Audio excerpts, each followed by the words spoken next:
Welcome to the last new book releases of October, and for the Halloween edition, we do have several dark and thrilling titles for you.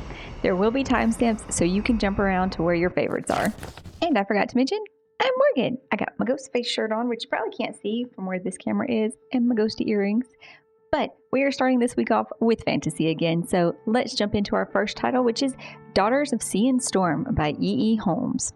16-year-old Ren Vesper is just like every other kid she knows, trying to survive high school and figure out what she wants to do with her life. But when news of her grandmother's death reaches her, she discovers she's not like everyone else, and that question about what to do with her life may no longer be hers to answer. Ren and her mother return to Sedgwick Cove, the tiny coastal Maine town where her mother grew up. And there, she learns the truth about the family she barely knows. The Vespers aren't just a family, they're a coven. Centuries ago, a bargain was struck and a powerful spell cast. As long as 3 Vesper witches lived in Sedgwick Cove, the town would be safe from the dark forces that threatened its borders.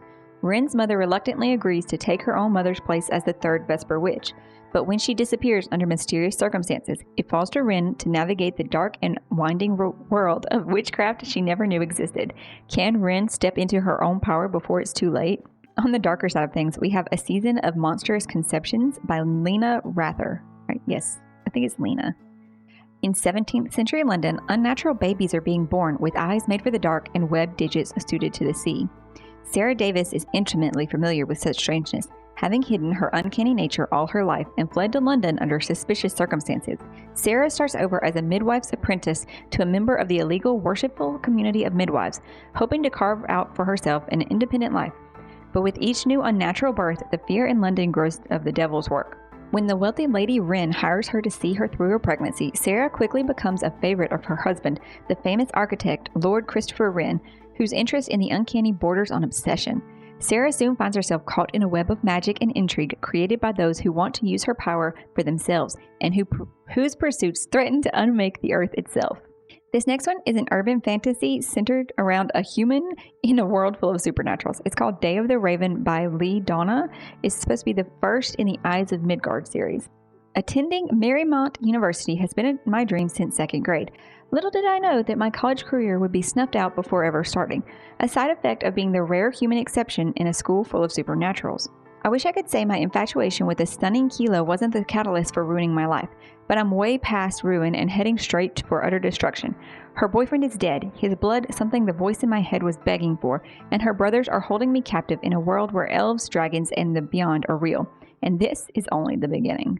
This next one is sort of an honorable mention because it's like a supernatural thriller more than fantasy, and also it's a characterization book from a character of a show.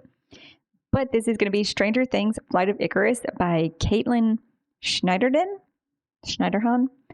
Eddie Munson won over the world in the penultimate, I don't think I said the right, season of Stranger Things. Now we get even more Eddie in this novelization of his exploits set 2 years before season 4.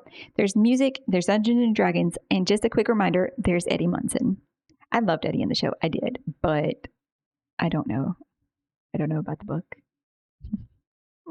Especially because we know that things are going down in Hawkins. Oh my God, I could not think of the name. Because we know things are going down in Hawkins at the time that this book is taking place. Because, and I doubt, maybe that'll be like foreshadowing in the background, but like most of the townspeople didn't know anything about what was happening. So moving into the YA sphere, we have one that's like heart-wrenching and thrilling.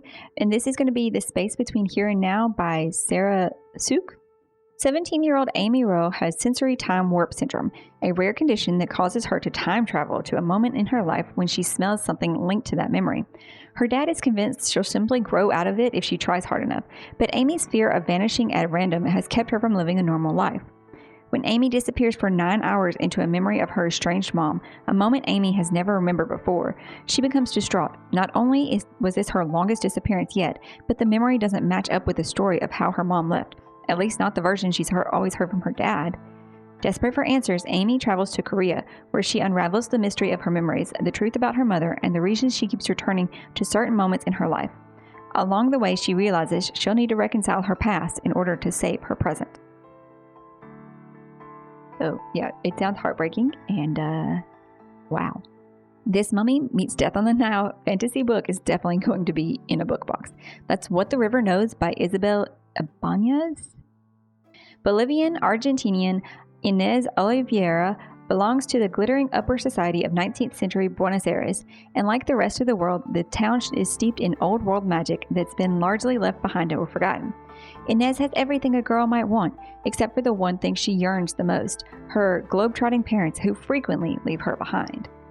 When she receives word of their tragic deaths, Inez inherits their massive fortune and a mysterious guardian, an archaeologist in partnership with his Egyptian brother-in-law. Yearning for answers, Inez sails to Cairo, bringing her sketch pads and golden ring her father sent to her for safekeeping before he died. I feel like there should have been something in that sentence.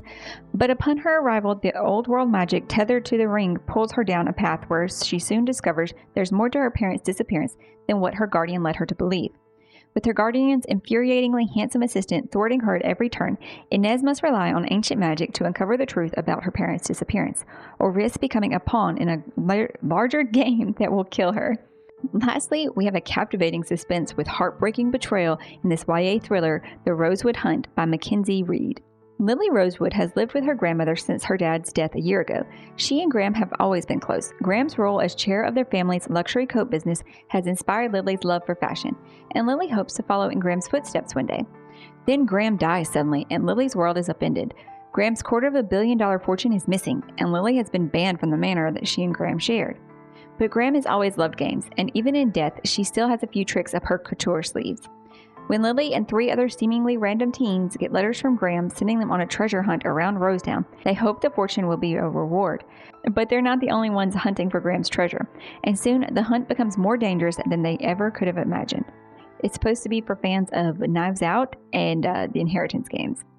Next, we're moving into fiction, starting with a literary title called Absolution by Alice McDermott. Tricia is a shy newlywed married to a rising attorney on loan to Navy intelligence. Charlene is a practiced corporate spouse and mother of 3, a beauty and a bully.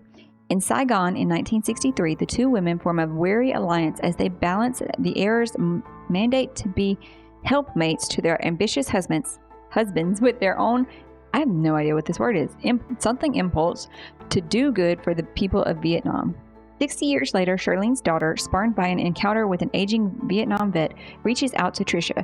Together, they look back at their time in Saigon, taking wry account of that pivotal year and of Charlene's altruistic machinations and discovering how their own lives as women on the periphery of politics, history, of war, of their husbands' convictions have been shaped and burdened by the same sort of unintended consequences that followed America's tragic interference in the Southeast Asia. This one I'll only read part of the description because I feel like it gives too much away, unless that is supposed to be a misleading thing in the description.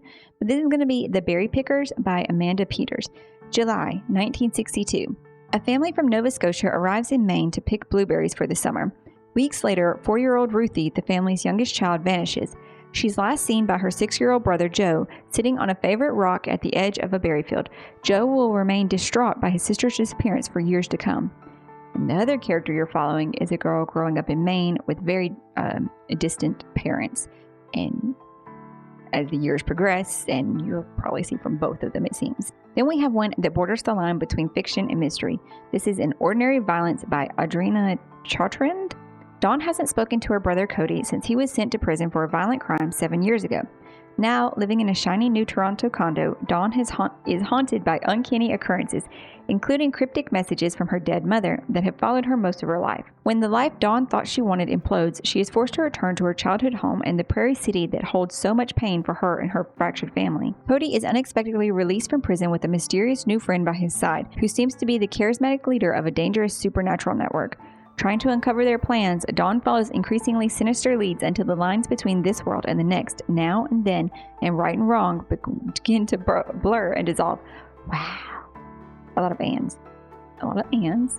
And I messed that up. Then we will move into mystery, starting with Dirty 30 by Janet Ivanovich. This is, of course, the 30th entry into the Stephanie Plum series, where we're following bounty hunter Stephanie Plum as she, of course, gets a new assignment, and it's not going as simple as it seems it should be. This one sounds darkly intriguing. This is Blood Sisters by Vanessa Lilly. As an archaeologist for the Bureau of Indian Affairs, Sid Walker spends her days in Rhode Island trying to protect the land's indigenous past, even as she's trying to escape her own. While Sid is dedicated to her job, she's haunted by a night of violence she barely escaped in her Oklahoma hometown 15 years ago. Though she swore she'd never go back, the past comes calling. When a skull is found near the crime scene of her youth, just as her sister Emma Lou vanishes, Sid knows she must return home. She refuses to let her sister's disappearance or the remains go ignored, as so often happens in cases of missing Native women. But not everyone is glad to have Sid home, and she can feel the crosshairs on her. Still, the deeper Sid digs, the more she uncovers about a string of missing Indigenous women cases going back decades. To save her sister, she must expose the darkness in the town that no one wants to face, not even Sid. We will end the week with some lighthearted romance books, starting with The Predictable Heartbreaks of Imogen Finch by Jacqueline Perkins. Imogen Finch has just been through her 17th breakup.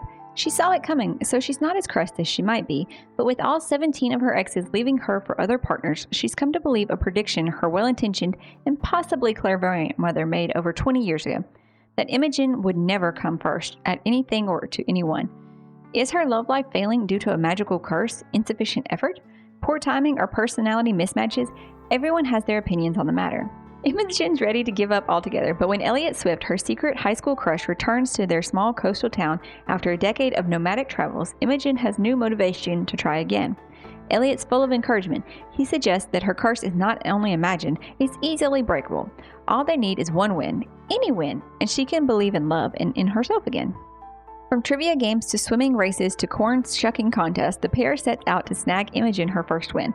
But when victory proves more elusive than Elliot anticipated, and when his deep-seated wanderlust compels him to depart from four faraway places, Imogen fears she's destined to remain in second place forever. Unfortunately for them both, sometimes magic lingers in the most unexpected places, and love is far from predictable. I love how I could say her name and not simple words. This is the first book in the Campus Diaries series. This is a spinoff from her Book Talk books, is The Graham Effect by Elle Kennedy. Gigi Graham has exactly 3 goals: qualify for the women's national hockey team, win Olympic gold, and step out of her famous father's shadow. So far, so good, except for 2 little things. Find a little thing a big grumpy thing. She needs to improve her game behind the net, and she needs help from Luke Ryder. Ryder is 6'5", built, opinionated, rude, and sexy as hell, but he's still the enemy. Briar's new hockey co-captain has his reasons, though. The men's team just merged with a rival program, leaving Ryder with an angry roster where everyone hates one another's guts. To make matters worse, the summer coaching spot he's angling for with the legendary Garrett Graham is out of reach after he makes the worst possible first impression on his hero. So really, this compromise with Gigi is a win-win. He helps her make the national team. She puts in a good word with her dad. The only potential snag? This bone-deep, body-numbing, mind-spinning chemistry they are trying to ignore. It's a dangerous game they're trying to play, but the risks just might be worth it. Jennifer L. Armentrout's Fire and Flesh series continues with a fire in the flesh as Sarah and Nikos continue to pile on their romantic tension as the stakes pile higher with each page. Weird wording choice there. The first book is A Shadow in the Ember and is the beginning of the sprawling Blood and Ash saga. An epic fantasy living in the Chosen One space, this life and death journey is as much romance as it is action. Join Sierra as she faces and perhaps defies the destiny she never chose. I'm confused as to who this series is about and what. That's all for this week's list. Hopefully you found something either new and exciting or one that you just didn't know was coming out in a series this week that you want to add to your TBR. And if this was your first time here, I hope you enjoyed it and we'll go check out some of my other videos. And if you're liking my style, you'll subscribe and stick around for Monday's videos every week where we talk about what's coming out. Thanks so much for being here. Hope you're finding something awesome to read, and I'll see y'all later. Bye.